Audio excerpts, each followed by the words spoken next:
Good afternoon. This is All India Radio. I'm Maria Albina Michael, and with me is Abhishek Mukhopadhyay with the Midday News.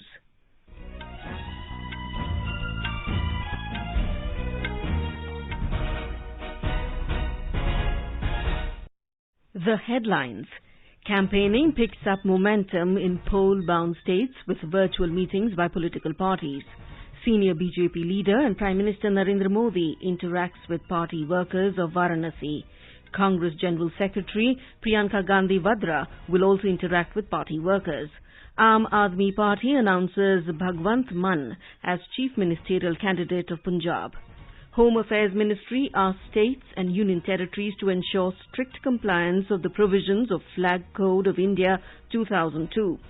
Over 158 crore 4 lakh vaccine doses administered so far under the nationwide vaccination drive. Over 2,38,000 new cases were recorded in the last 24 hours. Recovery rate stands at 94.09%.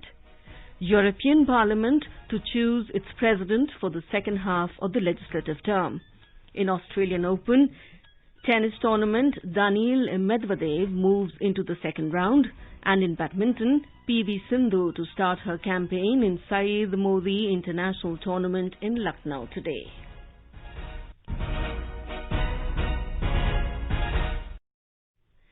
Campaigning has intensified in poll-bound Uttar Pradesh, and all parties are trying to reach to their voters and party workers through different mediums. Senior BJP leader and Prime Minister Narendra Modi today interacted with the party workers of his parliamentary constituency, Varanasi, in view of the upcoming elections and asked them to meet every individual in their region and explain to them the value of their franchise. It was Prime Minister's first interaction with party workers after announcement of the poll dates in Uttar Pradesh, which was conducted in virtual mode. More from our correspondent.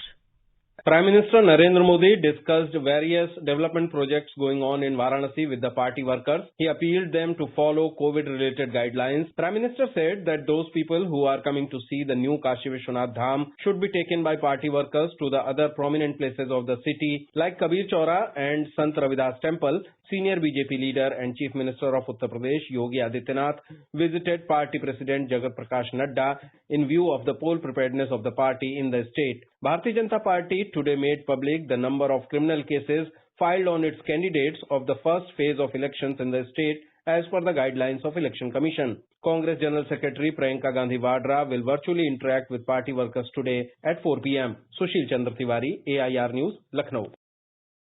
In all, 36 nominations were filed till last evening in Uttar Pradesh. The first phase nominations can be filed till Friday, and the scrutiny of nomination papers will be undertaken on Monday. The last date for withdrawal of candidature will be 27th of January, and the picture of the electoral contests will become clear at that stage. In this phase, 58 assembly constituencies, including 9 reserved for the scheduled castes, will go to polls on the 10th of February. The process of filing nominations for the second phase of assembly polls in Uttar Pradesh will begin with the issuance of notification on Friday. The second phase of polling in Uttar Pradesh will be conducted on 14th of February in 55 assembly constituencies from 9 districts, including 9 ACs reserved for the scheduled castes. In addition, the single-phase polling in 2 states, Goa and Uttarakhand, will be held simultaneously. 40 seats in Goa and 70 seats in Uttarakhand will go to the polls together in this phase. The Election Commission has extended the ban on physical rallies and road shows till the 22nd of this month in 5 poll-bound states. The poll body granted relaxation for political parties to the extent of indoor meetings of maximum of 300 persons or 50% of the capacity of the hall or the prescribed limit set by the state disaster management authorities.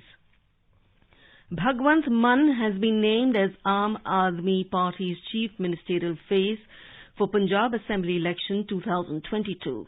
Calling it a historic moment, party convener and Delhi Chief Minister Arvind Kejriwal made the announcement and said that at least 93% people had voted for the Sangrur MP. 48 years old Mann is a 2-time MP from Sangrur and is the party's state unit chief. The AAP has received around 22 lakh responses under its campaign to elect its CM face for the assembly polls, a party leader said. Kejriwal had on 13 January asked the people of Punjab to suggest names of their preferred chief ministerial candidates and launched a mobile number for the purpose under Janta Chunegi Apna CM drive. Over 158 crore 4 lakh vaccine doses have been administered so far under the nationwide vaccination drive. Health Ministry said 79,91,000 doses were administered yesterday. Recovery rate is currently at 94.09%. Over 1,57,000 people recovered from COVID-19 infection during the last 24 hours. India's active case load currently stands at 17,36,628. Active cases stand at 4.62%. Over 2,38,000 new cases were recorded in the last 24 hours. Daily positivity rate is at 14.43% and weekly positivity rate is at 14.92%. 8,891 total Omicron cases detected so far, an increase of 8.31% since yesterday. 310 deaths were reported in the last 24 hours. More than 158 crore 16 lakh vaccine doses have been provided to states and UTs so far through Centers Free of Cost channel and through direct state procurement category. Health Ministry said more than 13 crore 25 lakh balance and unutilized COVID vaccine doses are still available with the states and UTs to be administered. Over 50 lakh healthcare and frontline workers and citizens aged 60 years and above have received precaution dose since the 10th of this month. In a tweet, Union Health Minister Mansukh Mandavia urged all those who are eligible to get the precaution dose at the earliest. Health Minister Mansukh Mandavia has also said that over 3.5 crore children between 15 to 18 age group have received the first dose of COVID-19 vaccine since 3rd of January. In a tweet, Mr. Mandavia congratulated all young people who have got vaccinated. He said there is amazing enthusiasm among young India for COVID-19 vaccination.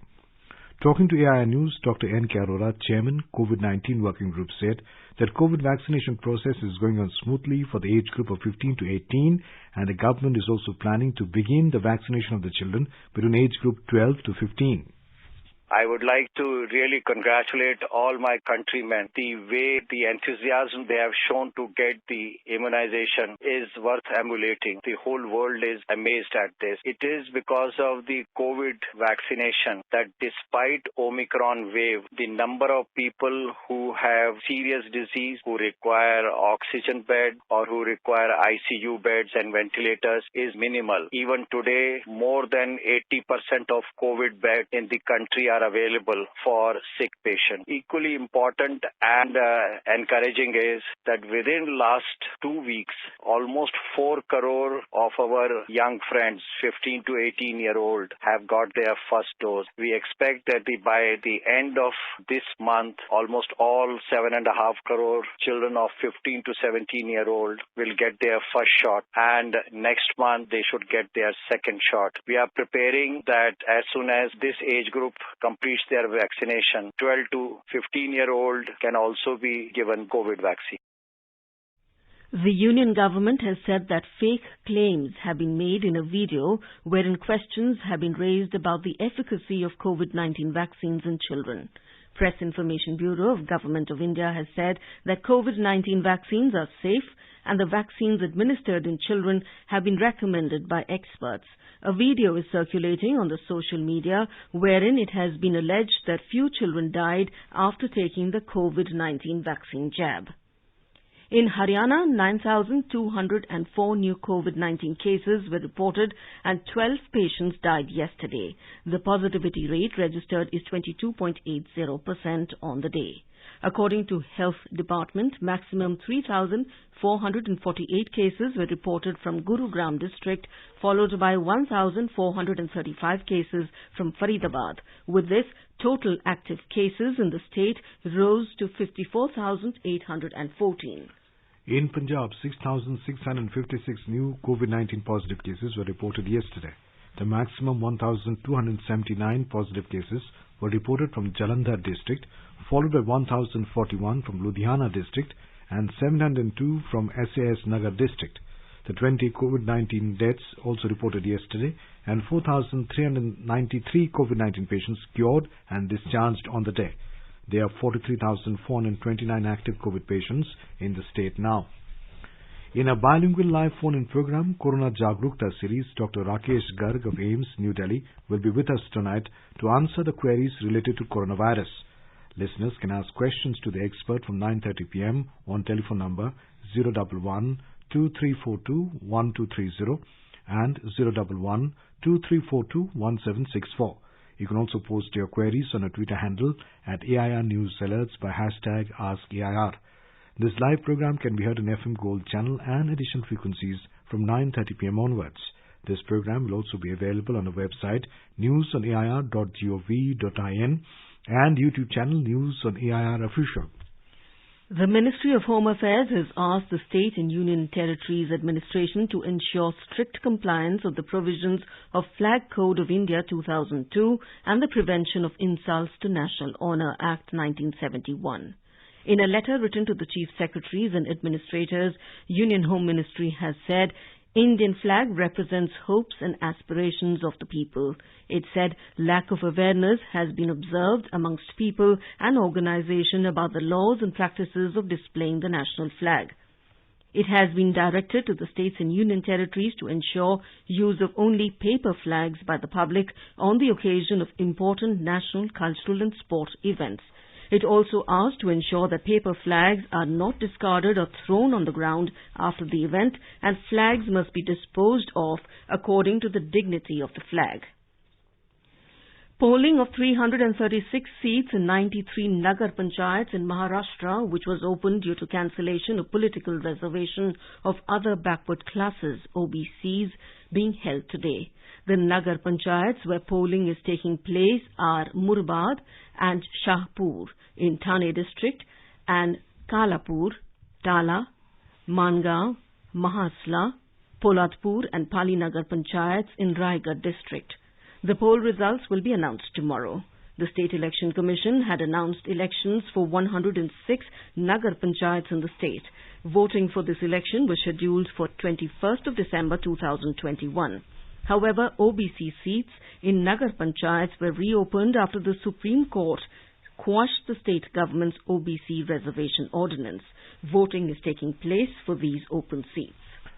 Department of Telecom has issued the revised terms and conditions for issue and renewal of NOC for sale and rent of international roaming SIM cards and global calling cards of foreign operators in India. The revised terms and conditions have been finalized after the recommendations of the Telecom Regulatory Authority of India. The revised terms will strengthen the mechanism to protect the interest of the Indian public visiting abroad. The revised policy mandates the NOC holders to make provision for providing information about customer care service, contact details, itemized bills, information related to tariff plans and offered services. The Enforcement Directorate, ED, is conducting searches in over 10 locations in Punjab at the premises of a relative of Punjab Chief Minister Charanjit Channi. Our correspondent reports the searches have been done in connection with alleged illegal sand mining linked to money laundering case. Supreme Court today has agreed to hear a PIL seeking direction to the Election Commission of India, ECI, to deregister political parties that do not disclose details pertaining to criminal cases of their election candidates, along with the reason for their selection. A bench of the Apex Court, headed by the Chief Justice of India, CJI N.V. Ramanna, although agreed but has not fixed any date for listing the petition of Ashwini Kumar Upadhyay, but decided to give a hearing to his plea. You are listening to the Midday News on All India Radio. A reminder of the headlines before we move on. Campaigning picks up momentum in poll-bound states with virtual meetings by political parties. Senior BJP leader and Prime Minister Narendra Modi interacts with party workers of Varanasi. Congress General Secretary Priyanka Gandhi Vadra will also interact with party workers. Aam Aadmi Party announces Bhagwant Mann as the Chief Ministerial candidate of Punjab. Home Affairs Ministry asks state and union territories to ensure strict compliance of the provisions of Flag Code of India 2002. Over 158 crore 4 lakh vaccine doses administered so far under nationwide vaccination drive. Over 2,38,000 new cases were recorded in the last 24 hours. Recovery rate stands at 94.09%. European Parliament to choose its president for the second half of the legislative term. In Australian Open tennis, Daniil Medvedev moves into the second round. And in badminton, PV Sindhu to start her campaign in the Syed Modi International Tournament in Lucknow today. For quick news updates around the clock, follow us on our Twitter handle @AIR News Alerts.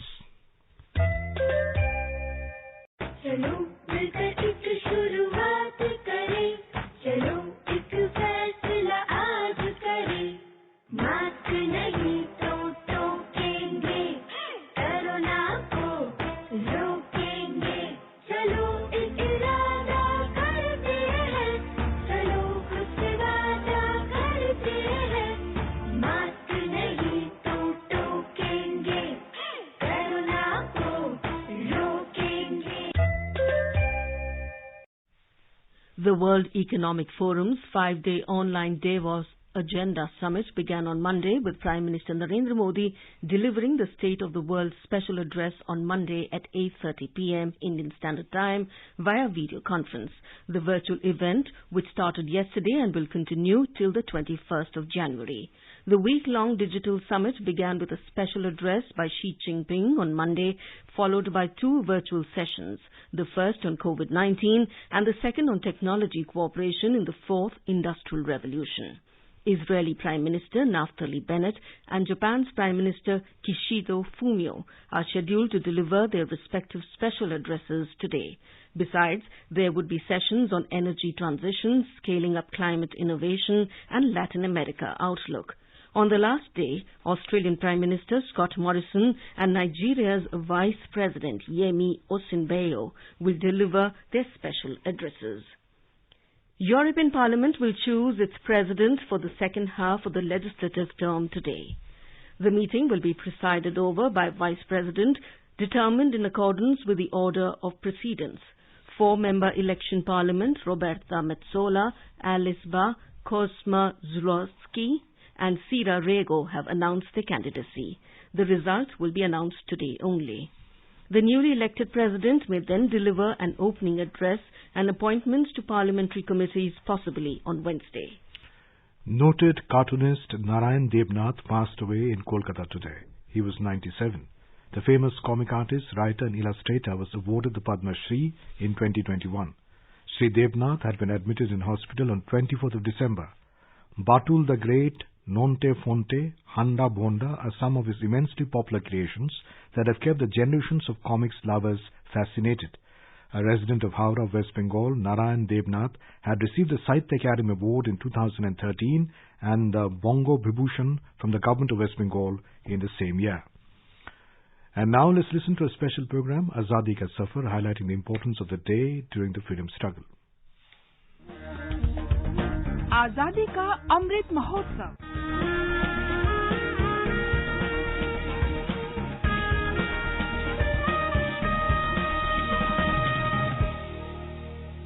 Azadi Ka Safar with AIR News, Birth of a Nation. India's glorious freedom struggle is one of the greatest struggles the modern world has ever witnessed. AIR News brings you a glimpse of the struggle every day.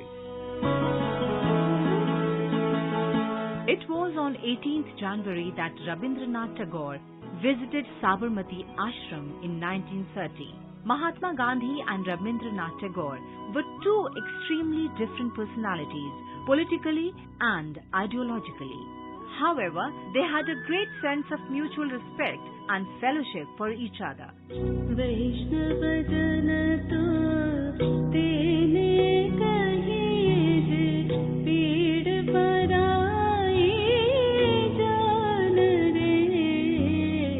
Gandhiji was bestowed with the title of Mahatma by Rabindranath Tagore in 1915. The sense of respect that Gurudev and Mahatma shared for each other is well reflected in the words of Rabindranath Tagore. He stopped at the thresholds of the huts of the thousands of the dispossessed, dressed like one of their own. He spoke to them in their own language. Here was living truth at last, and not quotations from books.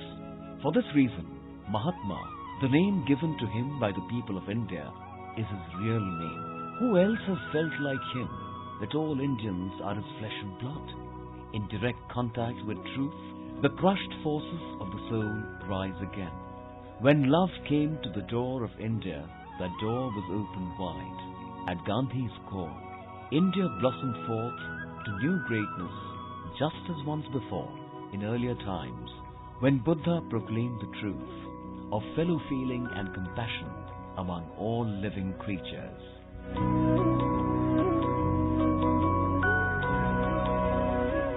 Today we also remember Miraben, a British-born follower of Mahatma Gandhi who participated in the movement for India's independence. Born in England, Miraben's original name was Madeline Slade. Fascinated by the principles of non-violence of Gandhiji, she took India as her home and lived here for almost 34 years before returning to England. Miraben arrived in Ahmedabad on the 7th of November 1925, where she was received by Mahadev Desai, Vallabhbhai Patel and Swami Anand. Gandhiji consented to Miraben's wish to stay at Sabarmati Ashram, and it was upon her arrival at the ashram that Gandhiji gave her the nickname Miraben. During her initial years in India, Miraben learned Hindi and travelled to villages to understand the idea of India. She became one of the close confidants of Gandhiji. In 1931, Miraben accompanied Gandhiji to London for the second Round Table Conference.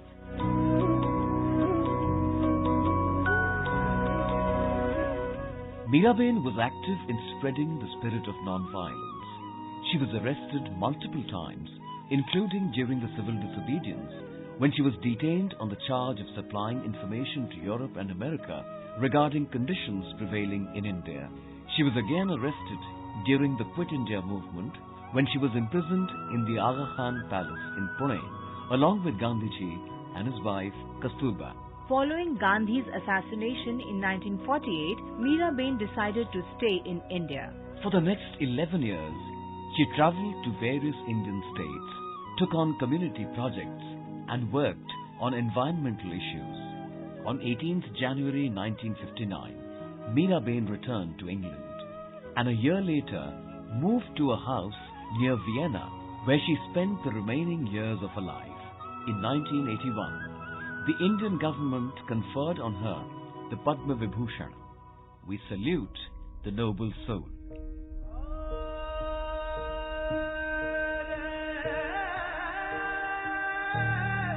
We also remember 11 freedom fighters from Delhi who were martyred on 18th January 1858 for participating in the defense of Delhi during the First War of Indian Independence in 1857. These were Asghar Yar Khan and Sheikh Yar Khan, residents of village Khidki, Sayyid Ataullah Khan, resident of Phatak Habash Khan, Sheikh Ghulam Shah, Gulab Akbar Pathan and Sayyid Mir Ghulam, residents of Kurcha Chelam, Sheikh Ilahi Bakhsh, Sheikh Kalamgir Bakhsh, Sayyid Khuda Bakhsh, resident of Lahori Gate, Mir Shah Sayyid and Sayyid Seetal Shah. We salute the great martyrs.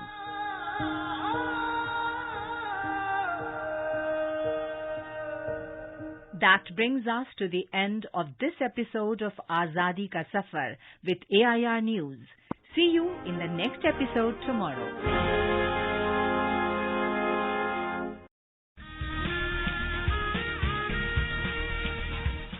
Bharat के स्वतंत्रता संग्राम में अनगिनत स्वतंत्रता सेनानियों ने अपने प्राणों की आहुति दी। कुछ इतिहास में अमर हो गए और कई गुमनाम। आजादी के अमृत महोत्सव के अंतर्गत 75 कड़ियों की श्रृंखला में हम उन वीरांगनाओं की बात करेंगे जिनका योगदान कभी भुलाया नहीं जा सकता। प्रत्येक मंगलवार परिक्रमा में सुनिए अपराजिता, देश की वीरांगनाओं को आकाशवाणी का सादर नमन।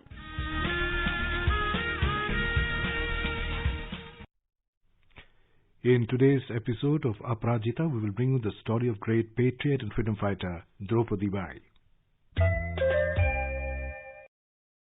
Best wishes to all consumers for Azadi Ka Amrit Mahotsav. Hallmark ensures purity of gold. Always purchase Hallmark gold jewelry. For any consumer-related complaints, please contact National Consumer Helpline's toll-free number 14404. Issued in public interest by Department of Consumer Affairs, Government of India. Jago Grahak Jago. In Afghanistan, at least 26 people were killed after an earthquake hit western Afghanistan yesterday. Spokesperson for the province Baz, Mohammad Sarwari, told news agencies that Qadi's district in the western province of Badghis is most affected by the earthquake. According to the U.S. Geological Survey, the earthquake was 5.3 magnitude on the Richter scale. The Beijing Winter Olympics Organizing Committee announced on Monday that tickets for the Beijing Winter Olympics Games will not be sold to the public and only selected spectators will be invited to attend on supervised trips. The announcement comes after Beijing reported its first case of the highly transmissible Omicron variant on 15th January, less than 3 weeks before the Games opening on the 4th of February. This makes Beijing the second consecutive Olympics after Tokyo, held largely without fans. In Australian Open tennis tournament, title favourite Daniil Medvedev has moved into the second round with a 6-1, 6-4, 7-6 win over Henri Laaksonen, extending his Grand Slam winning streak to 8 matches. That includes his victory in the US Open final last September, a result that denied top-ranked Novak Djokovic a calendar year Grand Slam tournament. Medvedev is bidding to become the first Russian man to win the Australian Open title since Marat Safin, who beat Leighton Hewitt in the final in 2005. Garbiñe Muguruza has extended a first-round success record at the Melbourne Park. The 2020 Australian Open finalist and winner of the 2016 French Open and the 2017 Wimbledon tournaments has never lost a first-round match in a now 10th year of competition. Here, Muguruza beat Clara Burel 6-3, 6-4 to open play on Rod Laver Arena and enter into the second round. In tennis, after Australian Open, Novak Djokovic could be barred from playing in the French Open under current rules after France's sports ministry said yesterday the sports people need to be vaccinated to perform in France. The ministry said a new vaccine pass is approved by the French Parliament on Sunday that applies to everyone, to volunteers and to elite sports people, including those coming from abroad until further notice. In badminton, two-time Olympic medalist P.V. Sindhu will look to end her title drought at the Syed Modi International Tournament at Babu Banarasi Das Indoor Stadium in Lucknow today. P.V. Sindhu will be up against Tanya Hemant for the women's singles. In the ongoing round of 32 matches today, the results of the matches till last reports came in were in the men's singles. Arnaud Markel won by 10-21, 6-21 against Bhuvanika Gunathileka, and Kiran George lost by 16-21, 18-21 against Sergei Sirant. In the women's singles, Mugdha Agre lost by 13-21, 14-21 against Akarshi Kashyap. In the mixed doubles, Siddharth Jhakar and Megha Morchana Bora won by 14-21, 20-22 against Ashit Surya and Pranjal Prabhu Chimulk, and Balkeshari Yadav and Sweta Parna Panda won by 21-16, 21-9 against Kirtesh Dindiwal and Daksha Gautam. And now let us take a look at the weather forecast for today. The national capital Delhi had shallow fog. The minimum temperature was 9 degrees Celsius, while the maximum will be around 17 degrees. In Mumbai, the minimum temperature was 23 degrees Celsius, while the maximum will be around 34 degrees. The city is expected to have mainly clear sky. Chennai will have a generally cloudy sky with light rain. Kolkata will have fog or mist in the morning and mainly clear sky later. And now, before we end the bulletin, the headlines once again. Campaigning picks up momentum in poll-bound states with virtual meetings by political parties. Senior BJP leader and Prime Minister Narendra Modi interacts with party workers of Varanasi. Congress General Secretary Priyanka Gandhi Vadra will also interact with party workers. Aam Aadmi Party announces Bhagwant Mann as Chief Ministerial Candidate of Punjab. Home Affairs Ministry asks states and union territories to ensure strict compliance with the provisions of Flag Code of India 2002. Over 158 crore 4 lakh vaccine doses administered so far under the nationwide vaccination drive. Over 2,38,000 new cases were recorded in the last 24 hours. Recovery rate stands at 94.09%. European Parliament to choose its president for the second half of the legislative term. In Australian Open tennis tournament, Daniil Medvedev moves into the second round. And in badminton, P.V. Sindhu to start her campaign in Syed Modi International Tournament in Lucknow today. And with that, we end the midday news.